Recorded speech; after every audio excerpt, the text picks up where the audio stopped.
For Chapter 2, we're going to be talking about our sexual and reproductive anatomy. Basically, what parts are we working with? As with any subject, you can't understand the subject without understanding what you're working with, and one must learn the proper terms. I learned the same rhymes many of you learned when learning the parts of the body. The head bone connected to the neck bone connected to the shoulder bone. Think we went down the arm, somehow skipped to the hip and leg. It didn't usually occur to me to ask about the other parts that were skipped. And if I did, I was probably told about two other options, the pee-pee place and the poo-poo place. And the mysterious third place was not even mentioned until near puberty. And I'm certain many men in this course were only told of one thing to do with their pee-pee place. Vagina and penis were words we giggled at when the teacher mentioned them in high school, and genitalia just sounded Greek, which I think it might be. So we use slang terms. A practice, I shall try to break you out of this term. Why? I do this because the slang terms are often misleading and usually derogatory. I would rather no one use words to refer to their genitalia using words suggesting that they're bad. So no little boy's no-no zone, as I recently heard. What's the worst insult to call someone? That would be the infamous C word. Also the word we use to refer to a woman's vagina. Not good. Prick denotes something very, very small, and I've yet to find a man who likes that implication. Boner is simply misleading, as there is no penis bone in human males, although interestingly a few species do have them, which we'll talk about later. I think that's kind of fun.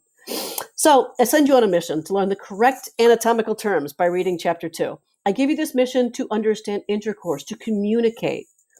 When we look at our sexual organs, we do tend to understand external male genitalia better than female external genitalia because it's more external. But both are important to understand. Internally, you must know how everything works and how it's connected to understand how we work and how we create life with these organs. And don't forget the most important sexual organ. No, the brain. Without our desires and the brain's ability to transmit them, the rest of our organs are nothing. While we look at the specific organs and tissues which make up our reproductive anatomy, take time to think of the non-sexual organs. They may not be specifically related to procreation, but we often find them as important, if not more. Each and every person is a sexual being with their whole body. Think of what you find attractive. Many may say eyes or hair or breasts or butts. If they weren't part of us sexually, we wouldn't feel that way. And sexual attractiveness goes beyond physical appearance and into how that person feels about themselves as a sexual being. We are bombarded daily with what a perfect figure is, and often this makes us feel we're too skinny, too fat, our breasts and penises aren't large enough, our hair's too thin, too thick, too straight, too curly, muscles too small and too large. In truth, we're all different. Unfortunately, we all like different things. Look around you. We all have different things we find perfect. And rarely do we think that perfection is us, but other people do. The most sensual people in the world are not people with perfect bodies. They are the people who are most confident with the bodies they have. And we all have that ability.